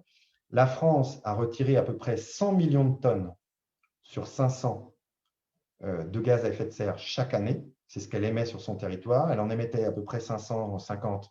Elle en est aujourd'hui à 450, un petit peu moins. Donc, en 30 ans, la France a retiré 100 millions de tonnes. Sur la même période, l'Allemagne a retiré près de 400 millions de tonnes, c'est-à-dire 4 fois plus. Alors, on peut dire, oui, mais ils partaient de plus haut. Oui, mais de toute façon, ce n'est jamais facile de retirer des tonnes d'équivalent CO2. Ça nécessite des transformations profondes dans le pays et ils en ont retiré 4 fois plus, alors qu'ils n'en émettaient pas 4 fois plus que la France. Donc, c'est dans le discours français, on entend beaucoup de choses extrêmement caricaturales sur l'Allemagne qui, en réalité, ne sont pas vraies. Et quand je vous parle de ça, c'est que la différence entre la France et l'Allemagne, en termes d'émissions de gaz à effet de serre sur son territoire, mais aussi en termes d'empreinte carbone, c'est-à-dire toutes celles qui correspondent à sa consommation, l'écart qui existait entre la France et l'Allemagne s'est réduit de moitié en 30 ans. C'est-à-dire que l'Allemagne, petit à petit, est en train de rattraper son retard. Et un pays qui était un autre pays voisin, une autre puissance économique à peu près comparable, aussi puissante économiquement, avec une population à peu près comparable à celle de la France et de l'Allemagne, c'est le Royaume-Uni, qui lui émettait presque 2 fois plus que la France en 1990 et qui aujourd'hui émet autant que la France. C'est-à-dire que le Royaume-Uni a complètement rattrapé la France. Et donc, la France, qui se disait leader européen, presque mondial, le pays de l'excellence climatique, est en réalité en train de se faire rattraper par ses voisins, par les autres puissances. Et ce qui est très inquiétant, c'est que l'Allemagne, comme le Royaume-Uni, le font au travers d'une transformation de leur système énergétique, là où la France, les quelques gains en émissions de gaz à effet de serre sont essentiellement dus à la disparition de son industrie, à la désindustrialisation du pays, qui a fortement réduit les émissions de gaz à effet de serre. C'est-à-dire que la France est aujourd'hui dans une situation passive, elle ne transforme pas son système économique et elle se fait rattraper par des voisins qui, eux, sont en train de transformer leur système économique. En tout cas, leur système de production, pour ne pas forcément aller jusqu'à le système économique. Et donc, la France est en train de se faire remonter et devient un pays finalement moyen, voire plutôt mauvais dans la dynamique, en tout cas, de réduction de gaz à effet de serre, même si aujourd'hui, elle conserve un niveau d'émissions de gaz à effet de serre plus faible que ses voisins. Il est de toute façon trop haut et il ne baisse pas assez. Et un pays que tu dois connaître pour t'être intéressé au nucléaire à partir de 2011, le Japon. Est-ce que le Japon est un modèle ou pas? Modèle, non. En tout cas, un pays intéressant, déjà parce qu'il montre, et c'est un événement encore très triste aujourd'hui pour un certain nombre de Japonais, mais il montre la dévastation que représente un accident nucléaire, socialement, sociétalement. Le Premier ministre Naoto Kan, qui gérait le pays à l'époque de l'accident nucléaire, parle de situation de guerre. Hein, donc, c'est vraiment des mots qui marquent et qui décrivent la situation et la dévastation que ça représente. Et ça montre aussi qu'un pays qui n'est pas préparé, qui dépend énormément du nucléaire et qui n'est pas préparé à la disparition d'une grande partie des moyens de production nucléaire, se retrouve à importer énormément de gaz, de charbon pour substituer son nucléaire. C'est-à-dire que si on ne prépare pas un système énergétique à la fin du nucléaire, que ce soit par un accident ou par un choix, alors on se met immédiatement à dépendre à nouveau des énergies fossiles, c'est-à-dire qu'on est dans une situation pas du tout vertueuse. Alors c'est vrai que le Japon a du coup énormément réduit ses consommations d'énergie, a développé l'électricité solaire en grande quantité de manière très rapide, donc il y a des choses vertueuses, mais c'est surtout l'illustration du grand danger qui peut concerner un pays comme la France. Il faut rappeler que le Japon, il n'y avait qu'un tiers de son électricité qui venait du nucléaire. La France, c'est aujourd'hui presque 2 tiers, 66% en 2019. Si un accident venait à survenir, nous serions sans doute obligés de fermer une grande partie des réacteurs nucléaires de manière temporaire, sans doute, mais durable, pendant plusieurs années. Et nous serions en situation où nous n'avons pas le choix, puisque nous n'avons pas développé d'alternatives renouvelables, nous n'avons pas le choix d'importer du gaz et de relancer des centrales à gaz et à charbon. Donc, le Japon est pour ça vraiment un pays, en tout cas une expérience qui est intéressante et qu'il faut regarder de près et qui est encourageante, bien sûr, parce qu'il y a bien sûr des transitions. C'est encourageant aussi dans le sens où ce que je disais tout à l'heure, c'est-à-dire que lorsqu'une catastrophe aussi importante qu'un accident nucléaire, mais aussi celle générée par la crise, par la transformation du climat, quand une catastrophe comme ça arrive, on le voit, les citoyens, les habitants se mobilisent pour organiser des transitions, pour exiger des transitions et pour mettre en œuvre les transitions environnementales. Donc, c'est ce qui est aussi encourageant dans cet exemple japonais. Alors, d'autres questions. Tu as parlé de rupture culturelle en cours. Où places-tu la critique de l'anthropocentrisme dans cette perspective de mutation, de prise de conscience et d'engagement pour un autre monde que tu évoques? Autre question. Les politiques de réduction des impacts climatiques sont effectivement sensibles développement économique, sociétal, etc. Du point de vue, alors c'est du point de vue économique, sociétal, etc. Par contre, les politiques d'adaptation, de construction de la résilience à tous les niveaux sont plus consensuelles, peuvent résoudre les questions liées à l'emploi, etc. Est-ce que tu as un regard différencié des approches de ces deux politiques, réduction versus adaptation? Alors, pour répondre très vite sur l'anthropocentrisme, euh, je sais que le débat traverse le mouvement Utopia actuellement et c'est un débat intéressant à mon sens. La manière avec laquelle je me suis, moi, personnellement, et c'est plus un témoignage du coup qu'une réflexion, mais une manière avec laquelle je me suis, moi, en tout cas, inscrit dans la lutte environnementale, est tout à fait anthropocentrée. Je crois que, et je ne vais pas parler au nom des mouvements environnementaux comme Greenpeace ou d'autres mouvements environnementaux français, mais je crois que de manière générale, ces mouvements-là sont anthropocentrés. C'est-à-dire qu'ils parlent de l'histoire des hommes, en fait, et des femmes et des sociétés. Ils parlent de la vulnérabilité de ces sociétés et des hommes. Ils parlent aussi de la nécessité de reconstruire un lien avec la nature, mais un lien des humains, des hommes, des femmes, avec la nature, et non pas de la nature elle-même en tant qu'entité dans laquelle l'humanité est présente, mais sans relation, on va dire, particulière. Donc, moi, je réfléchis les choses de manière très, je crois, anthropocentrée. Voilà. Ce qui ne veut pas dire que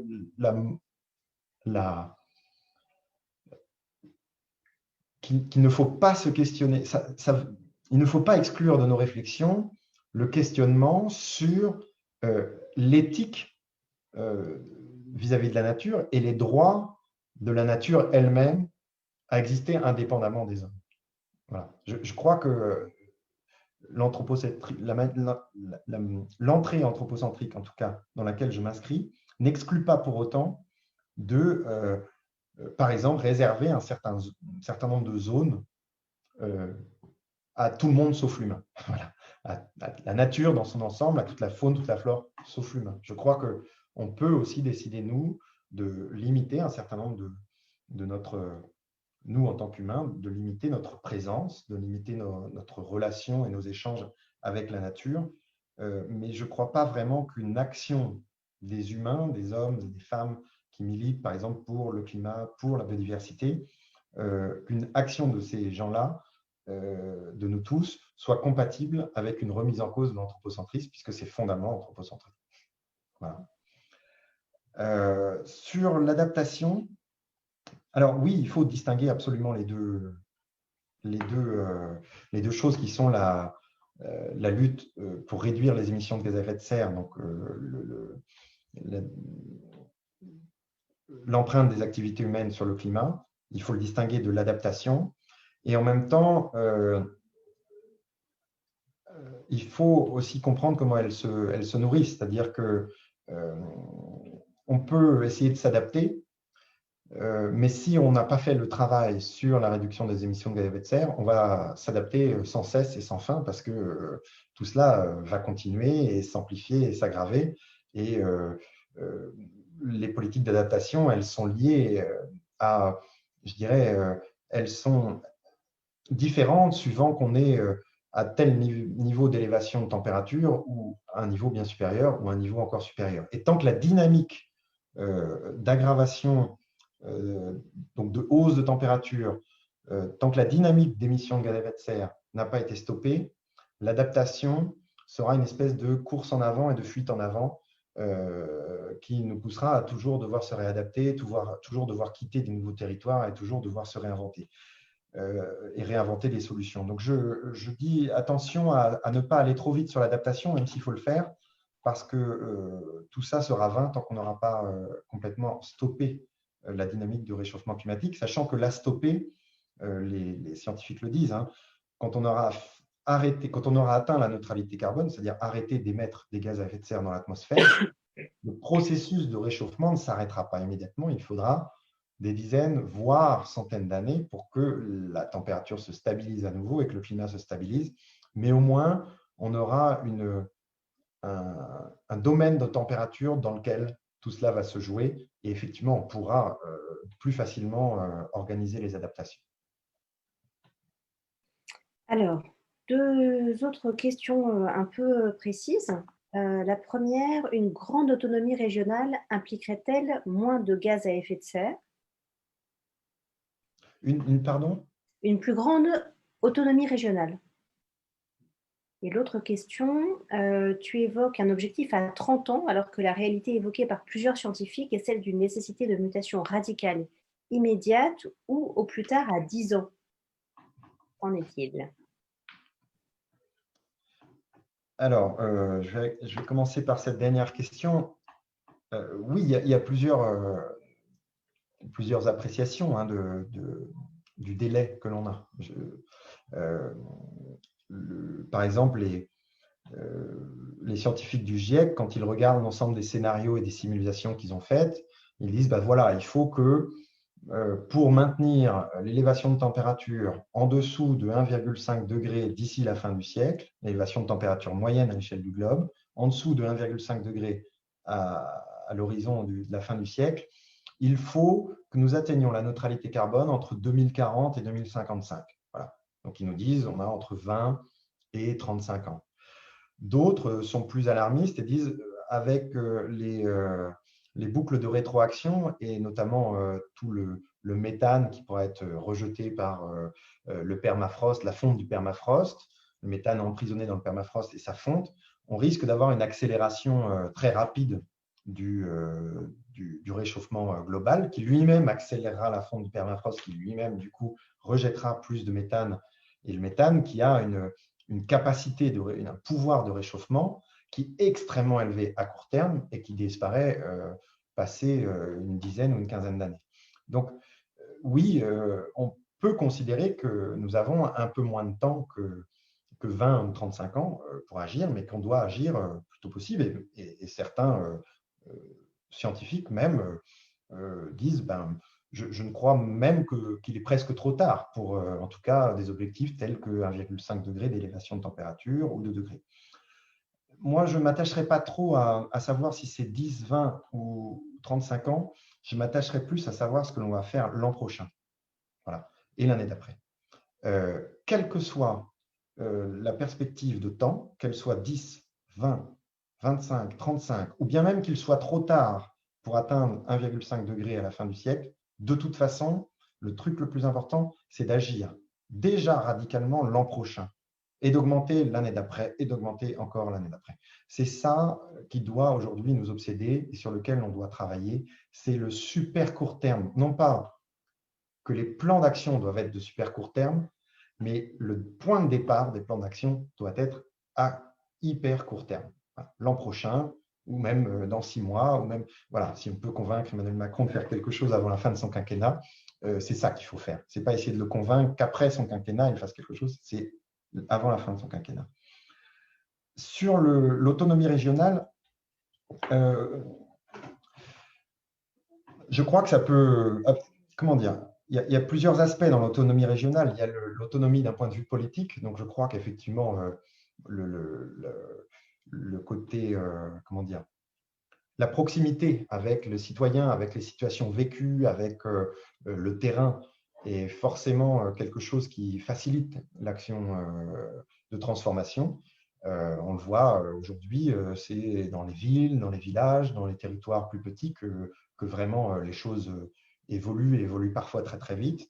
Je crois malgré tout qu'il y a une question d'interconnexion des systèmes qui est très difficile de se dire que, par exemple, en région Bretagne, on aura des trains, des éoliennes et des choses comme ça, quasiment plus d'autoroutes, on a déjà pas beaucoup, mais et puis très peu finalement de circulation de voitures et quelques bornes de recharge de voitures, mais pas trop. Et que dans les Pays de Loire, juste à côté, on n'aura pas de train encore parce qu'ils n'auront pas fait leur transition, mais qu'on aura beaucoup de voitures électriques qui, du coup, ne pourront pas aller en Bretagne parce qu'il n'y aura pas assez de bornes de recharge, etc. Il y a quelque chose de l'ordre de l'interopérabilité des réseaux de transport, des réseaux énergétiques, des réseaux, des systèmes en général, qui est quand même à, à réfléchir quand on prône une approche régionale et surtout une approche complètement autonome d'un point de vue régional. Je dis ça parce que je donne souvent cet exemple. Alors là, je passe encore à un niveau d'échelle plus bas sur quand on se dit, tiens, on va créer l'autonomie énergétique à l'échelle du citoyen ou à l'échelle de la maison ou à l'échelle du village. En réalité, c'est très probablement le meilleur moyen d'avoir un surcoût en termes de matière, un surcoût en termes financiers et en termes de moyens mobilisés. Si on devait équiper tous les logements d'outils de production d'énergie, de stockage d'énergie, de telle sorte qu'il y ait une autonomie à cette échelle ultra-locale. Parfois, la mise en commun, la création de réseaux, la mise en réseau peut créer une situation, et c'est le cas par exemple sur l'électricité, peut créer une situation qui est moins coûteuse en termes financiers, mais moins coûteuse en termes de matière, en termes de produits et en termes d'empreinte, on va dire, environnementale tout court. Donc, je faisais cette comparaison pour dire attention, l'échelle régionale autonome, oui, dans la manière de décider des politiques, mais attention à l'interopérabilité entre les différentes régions, et ça vaut pour la France comme en Europe aussi. J'avais coupé. Merci beaucoup. Je crois qu'on arrive au terme de cet échange. Alors peut-être juste une dernière question pour conclure. Personnelle, quand on est comme toi un spécialiste du sujet, motivé pour changer les choses et démarrer un plan d'action à très court terme, et qu'on ne travaille plus chez Greenpeace, et qu'on a écrit son bouquin pour les éditions Utopia, qu'est-ce qu'on fait? Quels sont tes plans? Si tu en as, si tu peux Oui, partager, où est-ce qu'on va te suivre? non, non, mais bon, moi, il me semble important de réfléchir à ce que, justement, à la suite de ce que je décris dans mon livre, c'est-à-dire qu'il faut vraiment accélérer les décisions de transition. Et à mon sens, c'est quelque chose qui se fera par l'émergence de nouveaux groupes, qu'ils soient des partis politiques, mouvements politiques ou associations, mais pour créer un rapport de force et quelque part pouvoir gérer en tout cas les décisions de transition environnementale. Donc, je crois que moi, je vais continuer à réfléchir à ça. J'ai aussi le souhait de m'engager parce que écrire un livre, c'est très, très long. C'est aussi un exercice très solitaire et qui est effectivement très long. Et donc, moi, j'ai très envie de retourner sur le terrain au sein des associations, au sein de tous ceux qui se bougent sur le terrain. Et je pense que c'est vraiment ce à quoi j'invite le lecteur à la fin de mon livre, c'est vraiment de considérer maintenant que la transition doit se faire à notre échelle, mais la transition culturelle est un pas nécessaire qui doit être franchi et qu'on doit s'engager, en fait, tout simplement, pas simplement voter, pas simplement râler, mais aussi voilà, aller parler aux gens, aller discuter. Je crois qu'il faut continuer d'explorer les blocages. Il y en a encore et ils ne sont pas tous de mauvaise foi et pas tous au niveau de l'État. Il y a aussi des choses très compliquées. On parlait de l'emploi, on parlait de beaucoup de choses comme ça. Et c'est des choses sur lesquelles voilà, je vais continuer à réfléchir. Mais je pense, dans un premier temps, je vais me réengager je vais me remettre en mouvement à titre personnel dans ces démarches-là. Voilà. Merci beaucoup. Merci pour ton temps, tes explications très claires. Merci. Et voilà, c'était limpide et on va tous se ruer sur ton ouvrage. Merci Merci mille fois. beaucoup. Merci Bonne énormément. soirée.